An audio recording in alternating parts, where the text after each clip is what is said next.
PJNet.TV in the subdued rain here in North Florida. Our bumper is running and our recording is on, and we are streaming to Facebook, Twitter, and YouTube. And Terry Palmer standing by, chat room standing by, countdown to Studio 12 starting now.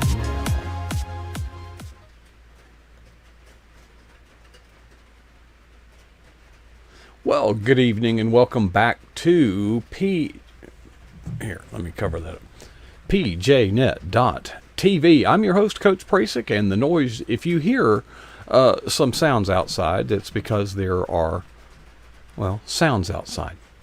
The rain has lightened up a bit, but we're just going to go with it. But it is time for us to present to you PJNet Live, and it's been over 1 year since we have heard from old Papa, Terry Palmer, but he's back, and he's got a story to tell, and let's bring him on the big screen, and there he is. He's sitting in a dark room, folks, but he is very much enlightened, don't you worry, and he's going to bring that light and bring it to us.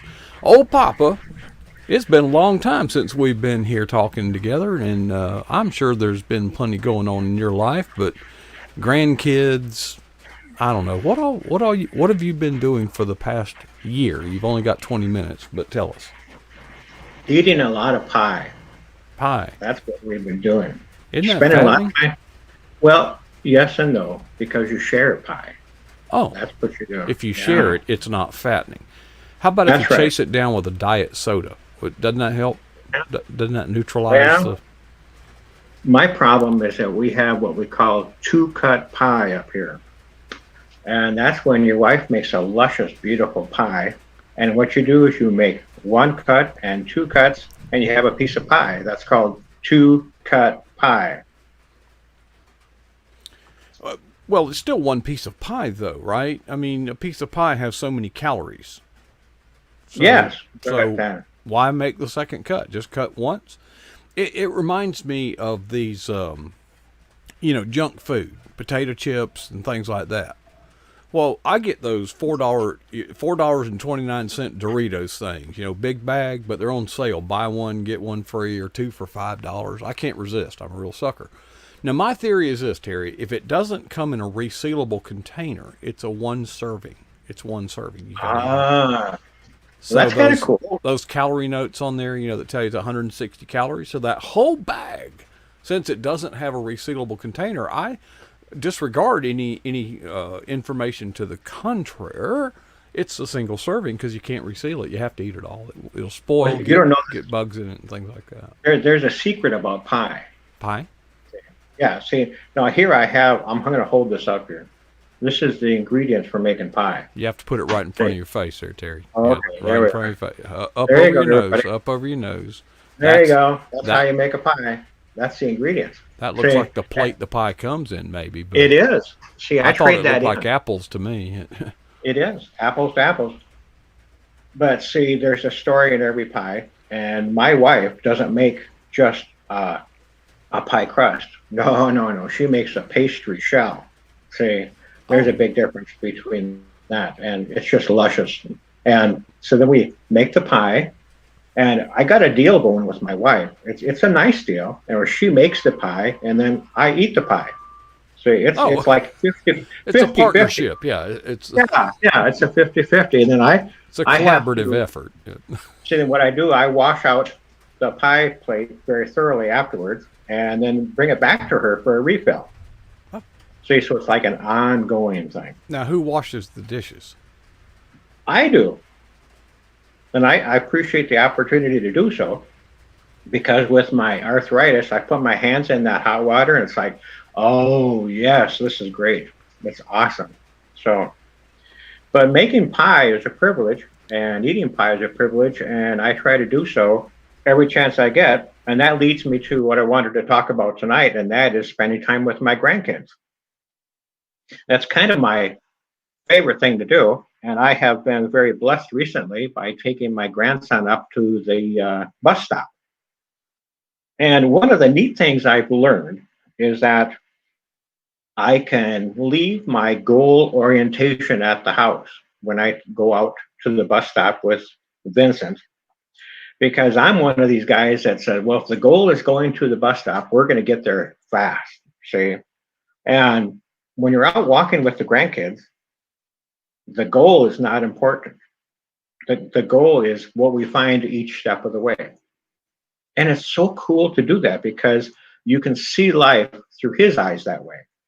And so if he'll stop and he'll look at a robin and say, see, Papa, or look at the flowers in the neighbor's yard, or look at a bush that's just coming into bloom. And every one of these things that he looks at has a story behind it.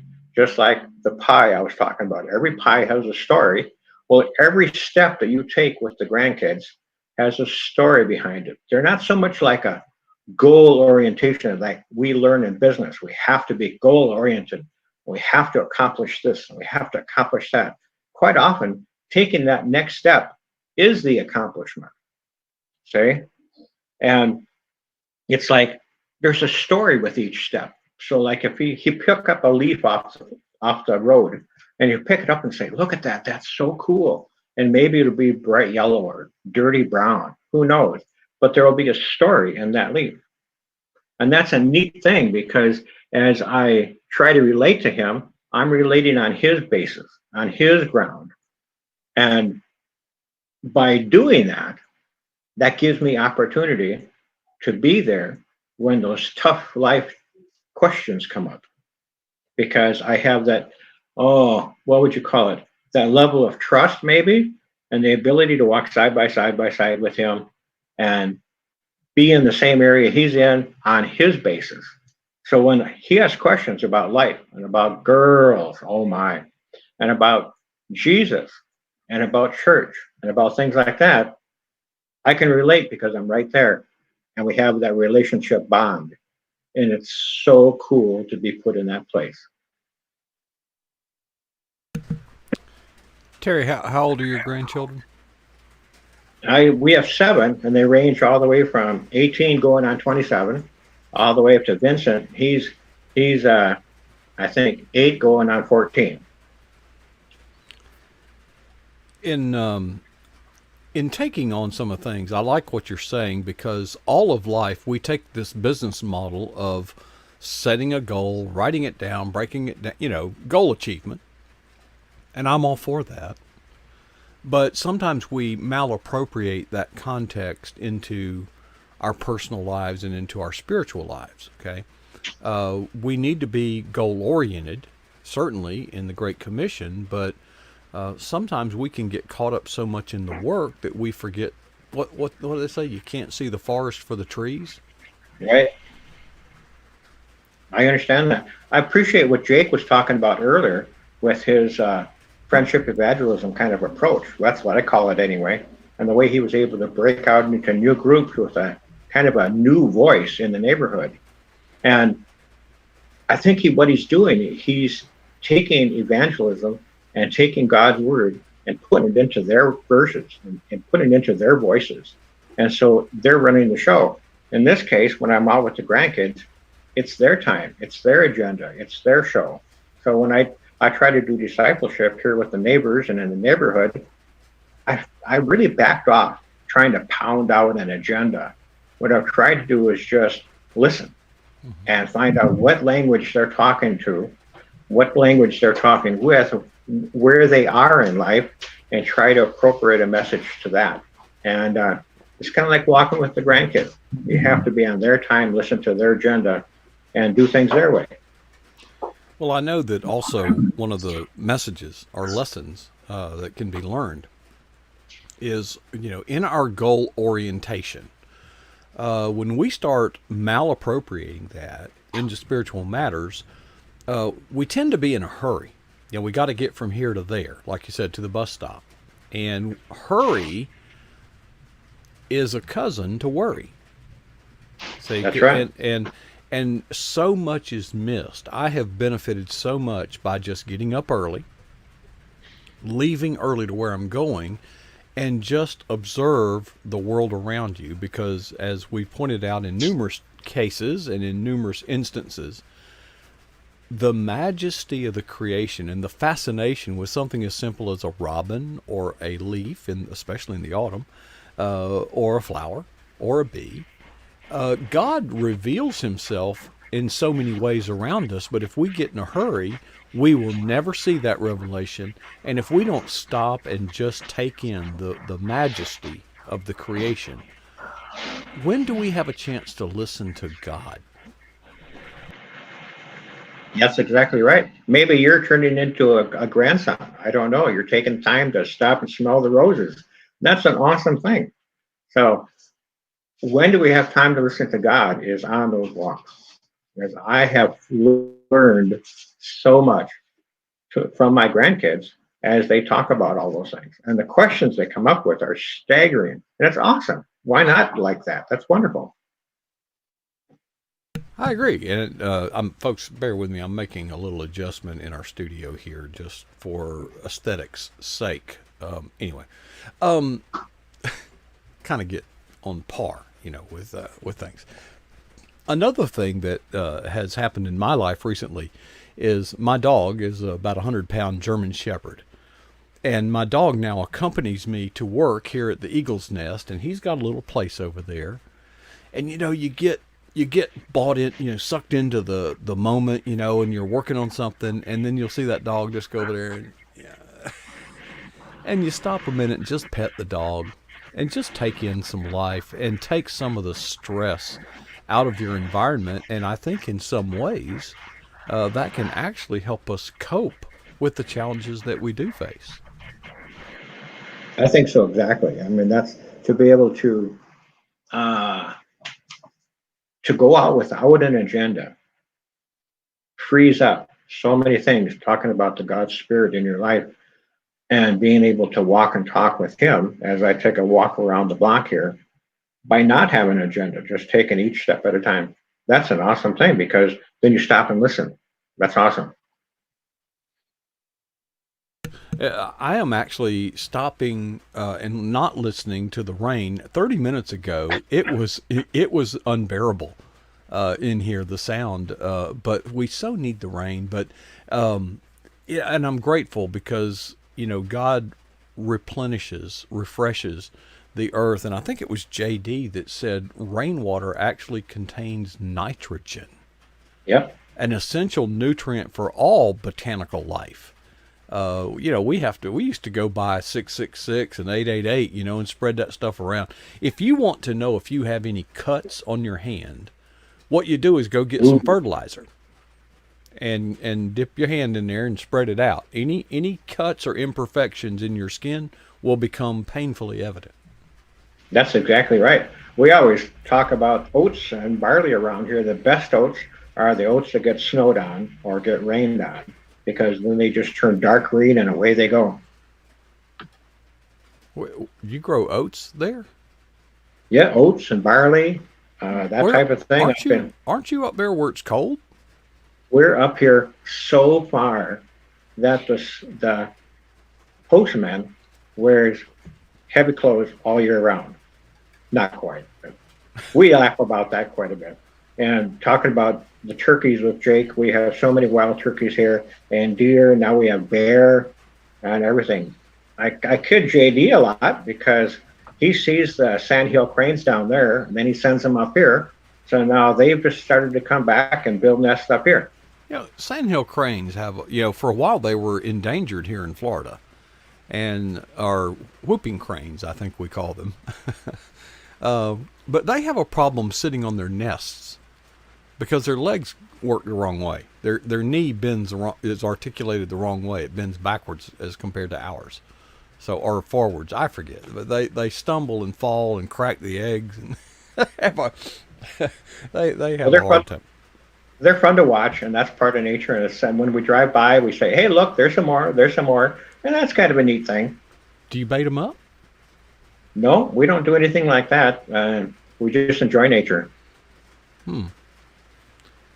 Well, it calms my spirit and just soothes my spirit. Rain soothes my spirit. I think the sound of running water, whether it be rain or a river or a creek, the running over the rocks and the pebbles, I just thank God for the simple things that, the simple pleasures that He places all around us. But again, if we don't stop and take a deep breath and look around us, we miss so much. I mean, go outside at night and just gaze at the stars, and get a feel of the expanse of the universe, and try to convince yourself that a Big Bang made all that happen.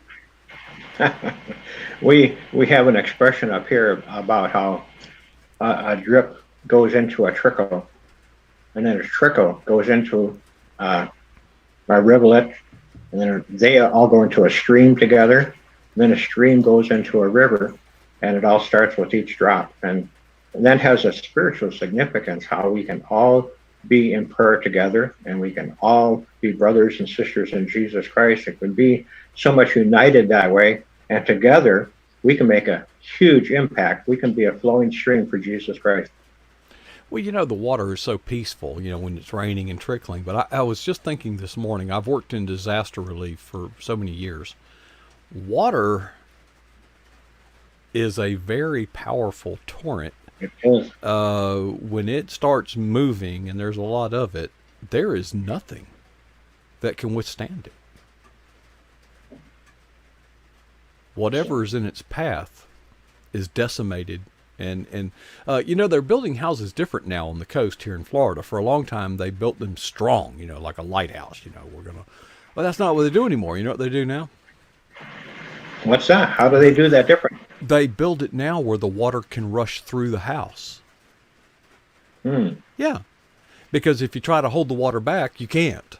But if you give it somewhere to go, the basic skeleton, the bones of the house will survive the storm, and then you just have to refinish, assuming it's on a good foundation, which is kind of hard to find on the beach. We used to sing an old song about living in the springs of living water, or something like that, way back then. That gives that a whole new meaning. Wow. Somebody would put down in the chat room, I believe, they were so inspired because on Facebook, from time to time on your timeline, you'll put a few words of an old hymn.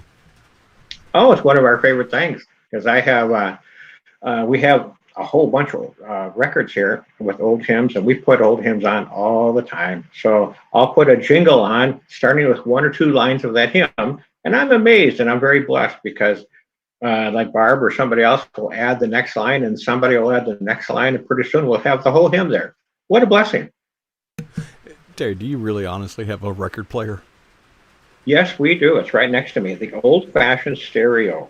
And we have a whole bunch of old albums. They're in a little side compartment right here, and we actually listen to those.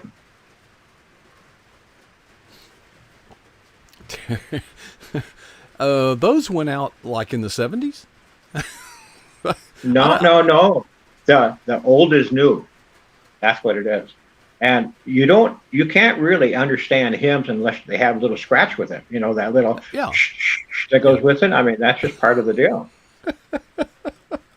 Well, if that thing ever becomes broken, you'll never be able to get it repaired. It's hard to find a needle, I can tell you that. Does Stanton still make needles? I don't know, but this is quite a relic. Of course, when you talk about relics, you got to be careful in this house.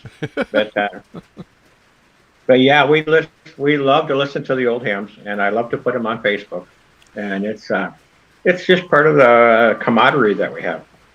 I remember in the old days, when records had needles, and records were records, and you had the needle. Well, sometimes the record would get a defect that would cause the needle to hop. Oh, so sure. The way you fix that is you put a penny or a dime on the head of the armature that has the needle. And that'll make that thing really bury down in there and really scrape really good. And you had to put a little piece of tape around that to keep that on there. Oh, It yeah, was just yeah, what we used to do. yeah. Yeah. It's setting the it's like balancing the wheel of your car. You gotta have the right geometry. Because if it's going down too hard, it's going to scratch and burn the record. I used to, when I got in radio, one of the things you can do in radio that you can't do with the traditional turntable like you have is you can turn the record backwards and play the song. Oh, You can spin it with your finger. And there was a rock group called the Electric Light Orchestra, and there were portions of their songs that they did, the music they created, that had lyrics that were backwards.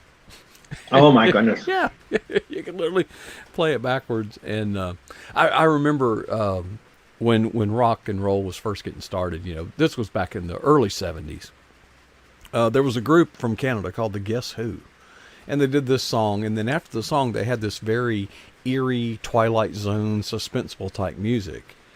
And then there was this male, very dark, mature male voice.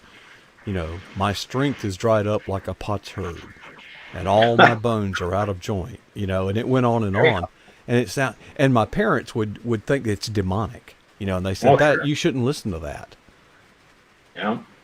It's in the book of Well, Psalms. It's in the book of there you go. Psalms. It's a How quote. about that? That was one of those moments I really got him. Hey, You must have been a rebel.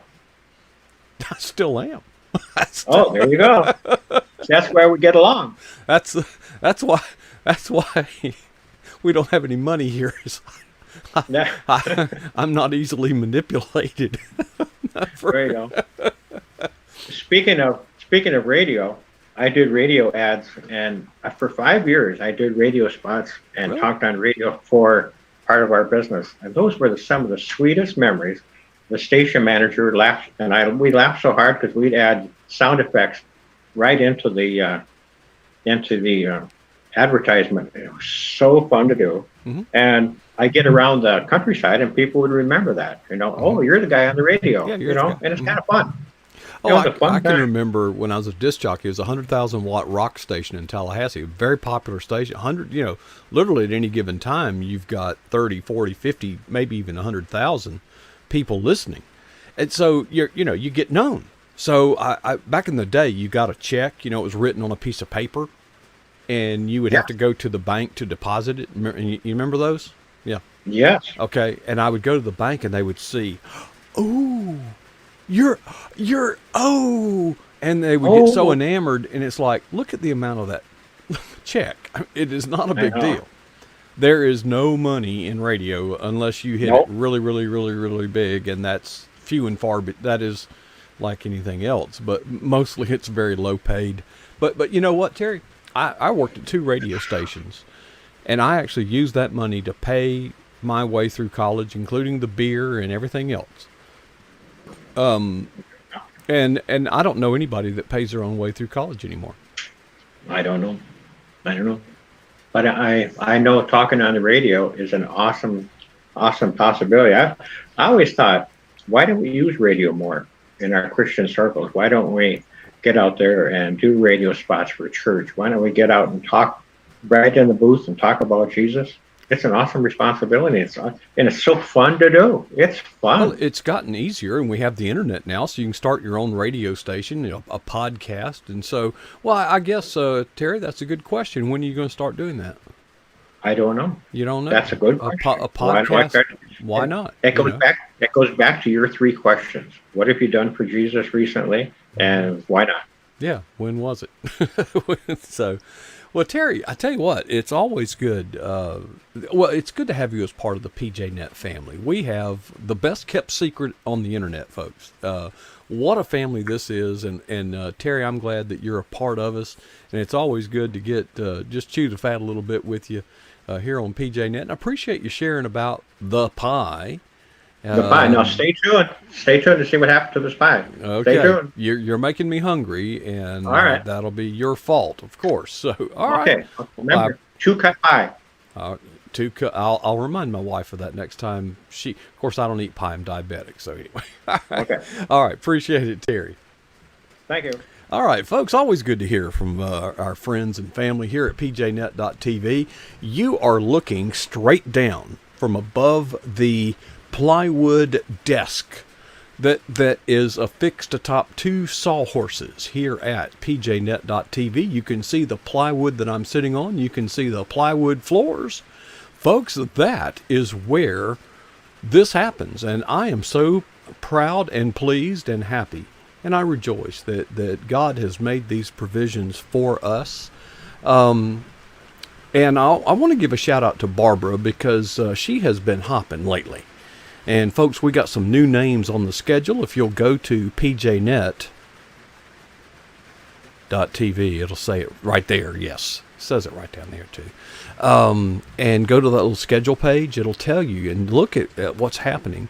And folks, if you're listening to this and you've never tuned in, I'm glad that you are tuned in. And I invite you to come join our fellowship in the chat room. You'll meet some wonderful people there who are eager to meet you and follow you on Twitter and friend you on Facebook and all that kind of good stuff. And what we do here is we provide a platform, a place, a facility for Christians to share their walk with Christ. It is literally that simple. And folks, when we get off the air here, I'll be reading the chat comments. I always enjoy doing that with a cup of coffee and listening to the rain pound on the roof. And then I'll be working on some animation with hopes of showing you something Friday. I keep saying that. It keeps getting further and further off, but nonetheless, folks, it's been a wonderful evening, and I appreciate your joining us tonight. And I hope you'll join us tomorrow night. We start at about 9 p.m. Eastern, and then we have two guests, one at 9 and one at 9:30. It's a wonderful time. And until then, I leave you with a challenge in the form of 2 questions. Here's the first question. And this is to answer yourself. You don't have to answer anybody other than yourself.